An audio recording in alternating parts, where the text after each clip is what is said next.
Why aren't you wearing the Goldman Automotive merch? I am. Hi guys, and welcome back to another video. So today we have a customer's car that has a bit of a problem and needs diagnosing. So she was going along, made it halfway to Wakefield, and when she's changed gear and took her foot off the clutch, it seems to start slowing down, making a grinding noise until it cuts out. And on her way home, it did this 8 times, and it did this the day after as well. So it did come up with some dash lights, but they're not on at the minute. It only come up with them once. So we're just going to plug it in first off, just to see. I think Mark has a couple of ideas, but it's not acting normal. So we're going to plug it in and see what comes up. Yeah, Mark's not well, bless him. He's got what I had last week. So he's pretty much dying. But work goes on. God, you've got loads of codes. Yeah, all these red ones are fault codes, aren't they? Yeah. It gives it away by saying fault codes. Yeah, I know, but I can't read through the screen. I'd have to get up right close like that. So these are what are coming up. Some have been in before. Yeah. It's not. It's got a fault code for straight again, but I'm not gonna lie. Right, so explain what's happening, or what you see. Well, we've got a cruise control brake switch circuit, high voltage. I didn't even know this had cruise control. Yeah. I didn't, but it has. Anti-lock, which I suspected. Do you expect, is that the one that you think the problem's coming from? Yeah. Invalid signal from parking brake, which has been there for a while, but it's not present. None of them are present. Oh. But they might not be because it's not got no lights.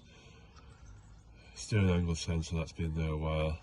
Keyless entry, not enough to do with this. No, key's a bit dodgy, isn't it? An high voltage on passenger. Pre-tensioner. But I will be looking at these ones. Right, so what's his next go to? Brake lights working. Hang on guys, we're going to check the brake lights are working. Yes they are.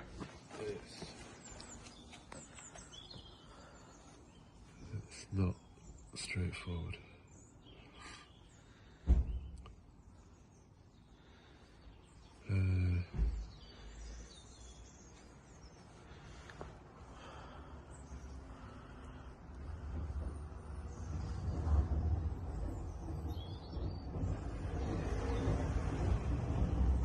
I need it to do it. You what? I need it to do it. Well, it did it yesterday, so could try taking it for a drive. Yeah, I'm going to have to take it for a drive. I'll come too, we'll let the people see. Yeah, jump in, we can all do. I'm hoping for ABS faults, not parking brake faults. But there's an anti-lock braking system fault, but it's in the parking brake modulator. So explain what you first thought when we explained it to you and why. Well, I first thought it could be an ABS sensor or an exciter ring. But there's... Unless that is on this system, the same system. Well, what I'll do is I'll get some sensor readings up and we'll take it for a road test.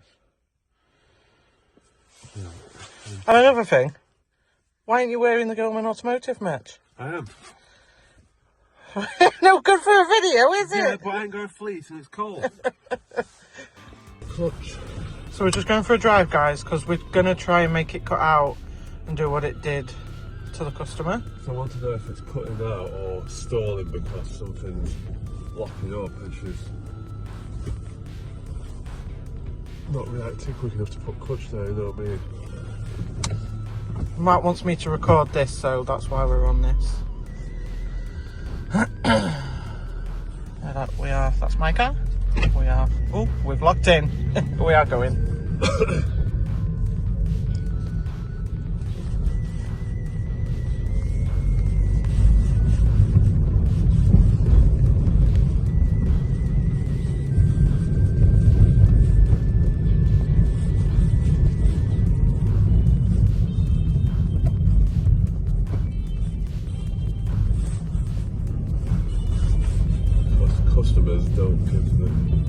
asbestos or something. Oh, well, I mean, I know a little bit more than most, but even I find it hard. Like, there's been times where I've come home and I said there's an issue with my car and I'm trying to explain it, and Mark has no idea what I'm on about, but I don't know.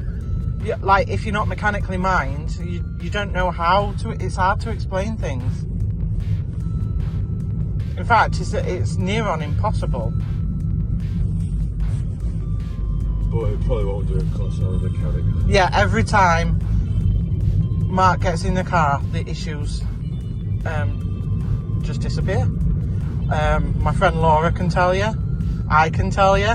Like, for example, I had like a knock. It wasn't like a knocking noise. It was like a knocking feeling when I turned right, and it was proper bad. Like, once it sent me across the road. It was that bad. And I'm trying to explain to Mark, and I went, here, look, if we just go out the drive, it'll do it. No, did it heck? Every time Mark got in that car, it never did it. I just didn't understand it. And Laura's cars were the same. Wouldn't start, but when Mark went to start it, started every time. So it's like cars are scared of mechanics, which makes it even more hard.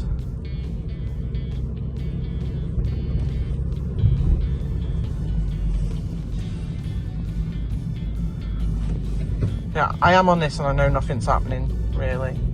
Should be reading. Yeah, I know, but you can't really see. Oh, No. I mean, you can if you look at it, but you can't through camera.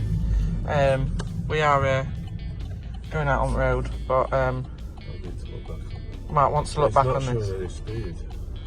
Ah, But is that showing speed at all when I'm moving? It shouldn't be now, but which one's the speed? one's what says Oh, zero. at bottom. There's 4. Oh, yeah. Well, it has got a 1.20 and a 1.25.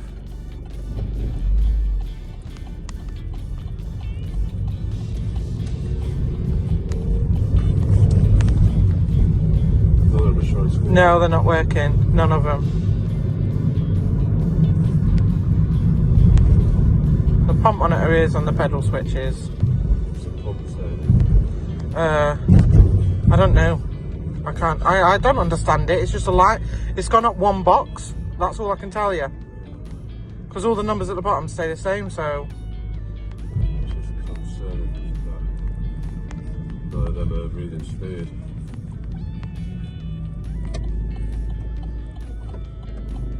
Should be reading speed. yeah. See, them first two, it's like jumping, and they're black writing, and the others are not. Well, something's happening, but the line's not moving, but the numbers are moving. One's brake now. Yeah, that's the second one in. Yeah, that should be moving now because I've got the front brake. Should move. Well, it's glitching, but the line ain't moving. Ah, it's moving across, so like... But they're all saying that at the bottom. They're all saying the same, even on what speed that's not working. The only thing I can see that's different is the first two, the line's moved up a box, whereas the other four, they've not moved. I'll pull up and I will see.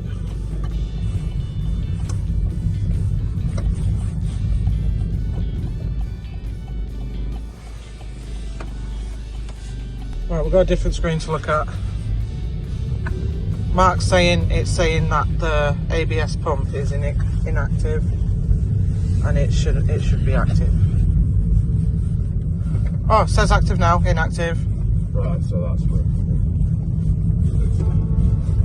Yeah. Active, Yeah. inactive. The speed sensors are still not sensing. No. Yeah, No, they are going up now. yeah, they're moving. Right, so for some reason it won't show on graph. Yeah, it is moving. It's gone up significantly. You see that could send it down a rate rabbit hole. This is what goes into diagnosing, guys. It's not just plug the machine in and see what codes are. You've then got to investigate the codes. Pardon me. The investigation is not going well because it's not failing. What, even the ABS sensor? But I don't know what they're saying in a minute, so Are they all roughly saying same? Yeah. Yeah, so the ABS sensors are all working evenly. I'm going to have to visually have a look in a minute before I get back. You can see out.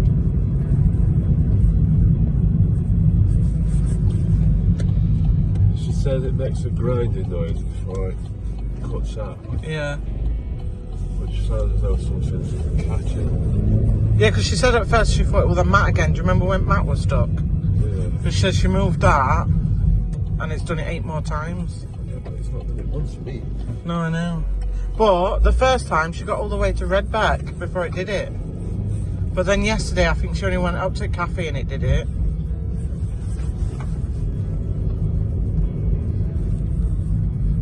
Sorry guys, I'm trying to hold it straight. It's just hard when you're in a moving vehicle. Yeah, well, I'm trying to be over dramatic, if you know what I mean. Well, yeah, well, you diagnose. Because I've got to drive in the worst way to try and not be at fault.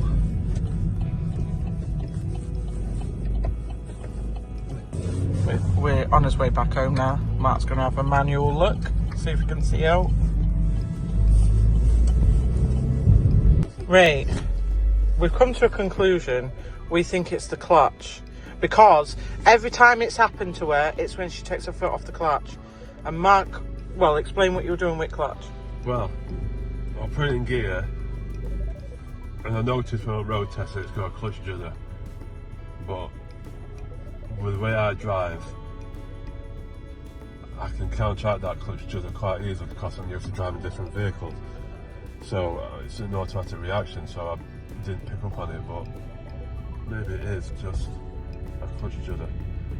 It won't clutch because the clutch pedal, that's start at a biting point, and it really, the clutch should be fully engaged now, so it should stall, but I'm still grazing the clutch pedal and it's still not stalled, and I'm almost at the top of the pedal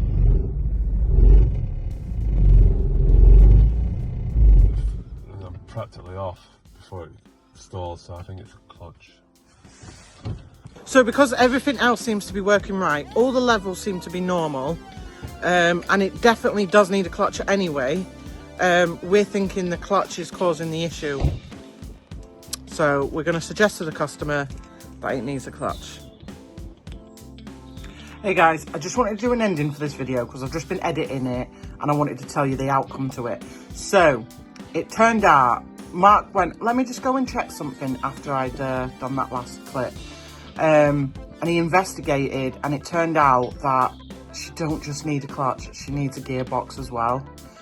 And then when we were taking it all apart, she also needed a slave cylinder. And, well anyway, we did all that. It took us like a week to get all the parts to try and do it like affordable as possible. We ordered the clutch, we ordered the gearbox, we ordered the slave cylinder. We went to put it all together, and I went to drive it home for her, and I could hear this. It was a noise, it was a big noise, like something were catching underneath, like something were loose. So I put hazards on, because obviously Matt was following me to bring me home. And I says, here, get it, park your car up, get in. I says, there's a rattling noise underneath. Anyway, it was like, oh God, so, and obviously this person was desperate for a car back because she hadn't had it for a week. It was like missing her right arm. She phoned me every day, bless her. Anyway, so we had to take it back to mine. Mark did some more investigation, and a link bars, well, one of the link bars had gone. So I ordered I ordered a pair of link bars, and then we give her back the next day. And now it's running perfect. It's running perfect. She loves it. She says it's dead quiet. She says it's driving so smooth. So it turns out it was the gearbox and the clutch. Well, it was the clutch that were making it fail. It was the clutch, because her biting point was right at the top. We were pretty sure that was the issue. So that's why it kept stalling on her. It wasn't cutting out, it was stalling. But this is what I mean when it's diagnosing. It's really hard because obviously people can't describe to you what's actually happening. They can only do it in the best of their ability. And we're like, I know myself, like I said, Mark, I've got a noise on car. He goes, well, what kind of noise is it? And then I try and describe it and he has no clue. So it's really hard when you're not mechanically sound. But we got there in the end and it was a clutch. But as it happened, she needed a new gearbox, a flywheel and 2 link bars. But it's all sorted. She's dead happy. And I just wanted to do that little ending for you. So thanks guys for watching. Please like and subscribe, and we look forward to seeing you soon. Bye.